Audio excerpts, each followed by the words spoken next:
Hola, continuamos con nuestra serie Cómo hacer una exégesis. En esta oportunidad daremos inicio al paso número 3, el análisis lingüístico. Este paso podemos contemplar al menos 4 elementos con respecto al análisis lingüístico: la fonética, la morfosintaxis, la semántica y la pragmática. En este video nos concentraremos en las primeras 2 de estas fases. Fonética, primero que nada. Tenemos que tener en cuenta que el texto bíblico, en primer lugar, fue pensado para ser oído. Tal vez allí podamos comprender las palabras de Pablo cuando dice que la fe viene por el oír tu palabra, ¿no? Originalmente el texto bíblico era recitado, era mencionado en la sinagoga, pero inclusive cuando fue originado como texto por medio de la voz de los profetas, ellos procuraron dar su mensaje de manera que sea llamativa, de una manera atractiva también, y presentar su mensaje con una gran belleza. Así que no está mal prestar atención también cómo suena el texto bíblico, para que de esa manera podamos encontrar de pronto algún recurso fonético que podamos encontrar en ese texto. 2 de los recursos fonéticos más comunes del texto bíblico podrían ser la aliteración y la asonancia. La aliteración tiene que ver con poner sonidos similares cerca el uno al otro, o lo que podríamos denominar la repetición de sonidos consonánticos, que funcionan luego a modo de onomatopeya. Por ejemplo, Jueces 5:22, donde se menciona que los caballos cabalgan, cabalgan, en hebreo hace un sonido bastante peculiar. Sus mi dajarot, dajarot. Pareciera casi como si se estuviera reproduciendo el sonido de los caballos cuando cabalgan. Ahora bien, la asonancia tiene que ver con la repetición, pero en este caso de vocales. En Isaías capítulo 6, versículo 3, por ejemplo, podremos encontrar una constante repetición de sonidos A o sonidos O, que son las principales vocales abiertas que encontramos. Así que esa frecuencia de sonidos de alguna manera tiene cierta intencionalidad también. Para más informaciones con respecto a la fonética, les remito a la obra ya mencionada en video anterior sobre hermenéutica de la palabra de Luis Alonso Jekyll, que dedica también una sección específica para hablar de los recursos fónicos en el texto bíblico. Podrá ser de utilidad para aquellos que deseen ampliar información al respecto. Vamos ahora a la segunda parte del análisis lingüístico, a saber, el estudio de la morfosintaxis. Expliquemos un poquito estos conceptos. Por un lado, morfología. La morfología es aquello que se concentra en el estudio de la estructura interna de las palabras, mientras que la sintaxis es aquella herramienta que nos ayuda a describir cómo las palabras se combinan para construir unidades mayores, llámense sintagmas, frases u oraciones. Es preciso decir que cuando uno desea hacer un análisis morfosintáctico de la Biblia, es necesario tener una base del hebreo bíblico.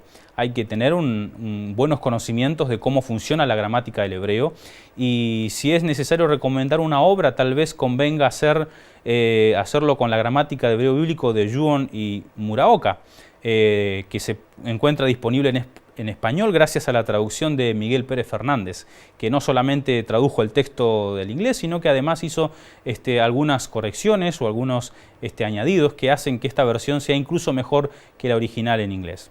Así que en este material, que es una obra importante, una obra de referencia, podrán encontrar los estudiantes respuesta a muchas consultas sobre cuestiones de gramática del hebreo bíblico, entre ellos también lo de la sintaxis y la morfología.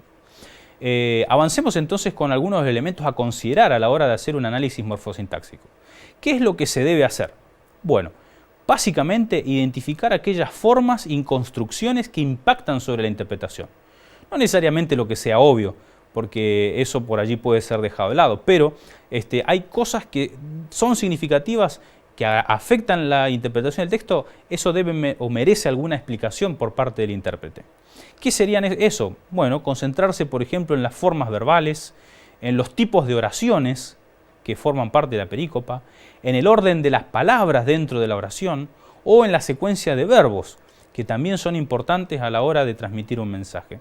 Prestemos atención a estos 4 elementos. ¿Qué decir con respecto a las formas verbales? Bueno, en primer lugar, recordar tal vez las principales conjugaciones verbales del sistema hebreo. El catal, el yictol y becatal, el vayictol, las formas volitivas y el participio predicativo. Estos 5 grupos podríamos ser considerados como las principales formas o conjugaciones verbales del hebreo bíblico. Cada una de ellas tiene su peculiaridad y es necesario que el alumno esté familiarizado con cada una de ellas. También es preciso llamar la atención sobre el aspecto del verbo hebreo. Sabemos que cuando hablamos de aspecto hablamos del perfecto o el imperfecto, que el aspecto perfecto indica una acción acabada, mientras que un aspecto imperfecto implica una acción que está en proceso o que aún no ha terminado. Y en hebreo tenemos formas verbales claramente relacionadas con este aspecto verbal. El katal y el vayictol para hablar de acciones perfectas y el yictol y el bekatal para acciones imperfectas. Así que también hay que tener en cuenta este elemento del verbo hebreo. Más importante a veces pareciera ser el modo de acción del verbo hebreo. Y cuando hablamos de modo de acción, básicamente estamos hablando de los binyanim o de las voces del hebreo bíblico. En el gráfico allí en pantalla podemos simplemente ejemplificar o ilustrar las peculiaridades de cada una de estas voces, aunque no quita que no tengan matices específicos que haya que considerar también con una buena ayuda de una gramática de hebreo. De un lado las voces activas, que serían el kal, el piel, el jifil. Del otro lado las voces pasivas, el jofal, el poal y el nifal. Esas voces implican una acción simple, como la del kal y el nifal. Puede ser también una acción intensiva, como la que implican el piel o el poal. Una acción causativa, como la que encontramos en el jifil y el jofal. O una acción reflexiva, como es propia del hit pael, y en algunos casos también de otras formas pasivas. Estos modos de acción de alguna manera son importantes porque en el idioma hebreo se han gramaticalizado, lo que implica que tienen de alguna manera una importancia a la hora de expresar las ideas. Formas peculiares, modos de acción raros o extraños deben ser identificados y de alguna manera merecen algún tipo de explicación por parte del intérprete del texto bíblico. Pensemos también ahora en los tipos de oraciones. No solamente en la forma, sino ahora cómo están ordenadas las palabras dentro de una oración. Y podemos hablar de diferentes tipos de oraciones. Podemos hablar de una oración verbal y de una oración no verbal, aquella que no posee un verbo principal como parte de la oración, que en hebreo suelen ser comunes. Dentro de la oración verbal podemos hablar de una oración simple o de una oración compuesta. Y al hablar de oración compuesta podemos hablar de aquella oración coordinada o aquella subordinada.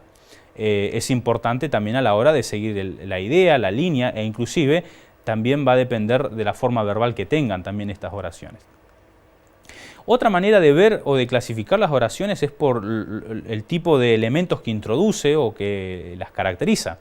Podemos hablar de oraciones sustantivas, que podrían ser acusativas, genitivas y nominativas además. Podemos hablar de oraciones circunstanciales que introducen el modo. Podemos hablar de oraciones temporales que introducen algún factor de tiempo en la narrativa o en el texto. Podemos hablar de oraciones condicionales. Este tipo de oración va a tener una estructura particular, una apódosis, una prótasis. Va a tener palabras específicas que pueden ver ustedes allí en pantalla como una herramienta para identificar las porciones o las partes de estas oraciones condicionales. Podemos hablar de oraciones télicas, aquellas que introducen un propósito. Podemos hablar de oraciones consecutivas, aquellas que introducen una consecuencia. Podemos hablar de oraciones concesivas, que introducen un impedimento, o de causales, que establecen una causa de algo. Las oraciones de relativo, por lo general oraciones subordinadas, que necesitan de algún antecedente y que están introducidas siempre por algún elemento léxico, como puede ser el pronombre relativo ayer o la versión posexílica ye. Tenemos oraciones interrogativas que pueden estar marcadas por el signo interrogativo o por los pronombres interrogativos. Tenemos oraciones desiderativas o volitivas que, bueno, siempre van a tener algún verbo por lo general enyusivo o cortativo, alguna forma volitiva y expresan el deseo de algo. Las oraciones adversativas que introducen oposición, oraciones de existencia, en fin. Cada una de estos tipos de oraciones tiene un propósito particular y depende de la secuencia y cómo se combinen, es como también construyen parte del mensaje que se desea establecer. Ahora bien, No solamente miramos las formas verbales, no solamente miramos los tipos de oración, sino a veces es importante prestar atención al orden de las palabras, cómo éstas ocupan su lugar dentro de una oración. Vamos a hablar siempre de que existe un orden regular, y cuando se afecta ese orden regular es porque hay algo que se desea enfatizar. En hebreo, ¿cuál sería el orden regular? Bueno, la estructura común de una oración en hebreo es el verbo en primera posición, luego el sujeto y luego el objeto directo, lo cual es diferente de español, que por lo general ponemos primero el sujeto y luego el predicado. Sin embargo, en el hebreo va a destacarse siempre el verbo en primera posición. Eso sería un uso regular de la lengua. Un ejemplo, ustedes lo tienen allí en Génesis 1:16, donde podemos encontrar el verbo primero, una forma vayictol, Elohim, el sujeto de la oración, y luego el objeto directo señalado además por el signo del objeto directo. Bien, esto sería el caso de una oración simple. Una oración un poco más compleja en el hebreo podría introducir otros elementos léxicos como podrían ser adverbios, adjetivos o partículas. En tal caso, un orden regular podría ser verbo, nuevamente en primera posición, más alguna partícula, más el sujeto, el objeto directo y el adverbio a continuación. Un ejemplo de este orden, por ejemplo, es el siguiente versículo del texto anterior que mencionamos, Génesis 1:17, donde tenemos básicamente el orden señalado aquí.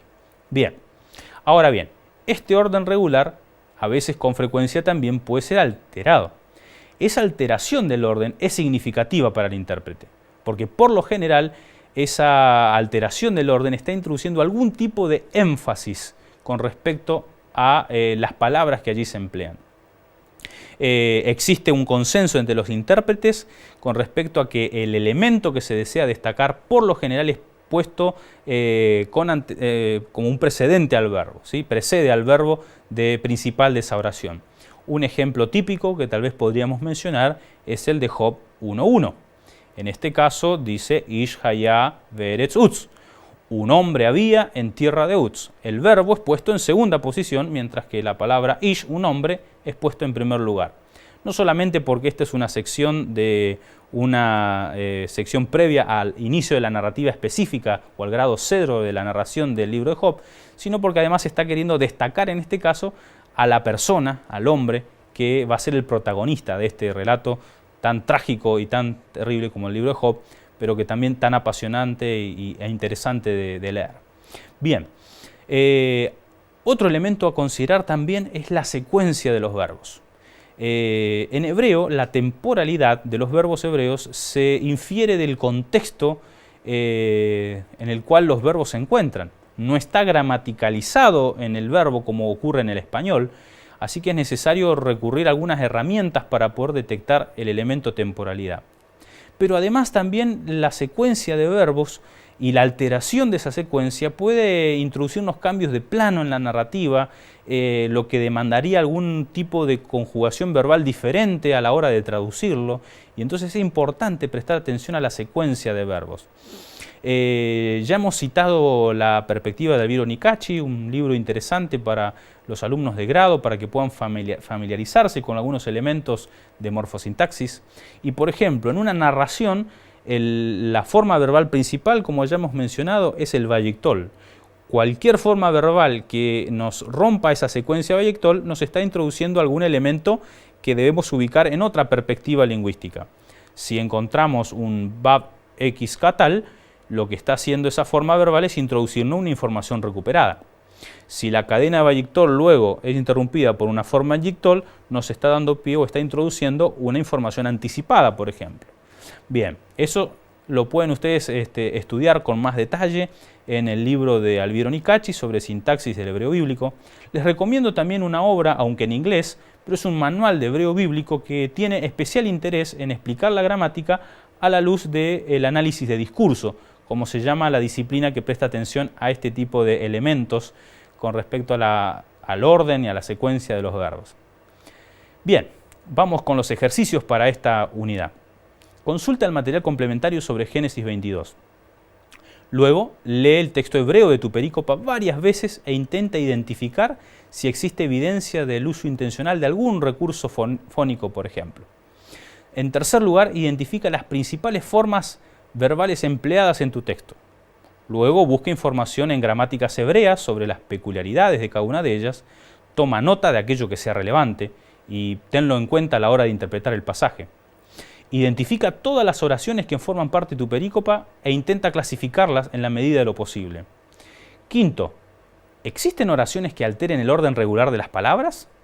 Si ese es el caso, concéntrate en qué elementos se están destacando en esas oraciones. Y por último, toma nota de aquellos detalles que afecten la interpretación de tu texto, para luego tenerlo en cuenta en la interpretación del pasaje. Muy bien, hasta aquí fue todo. Nos vemos en el próximo video.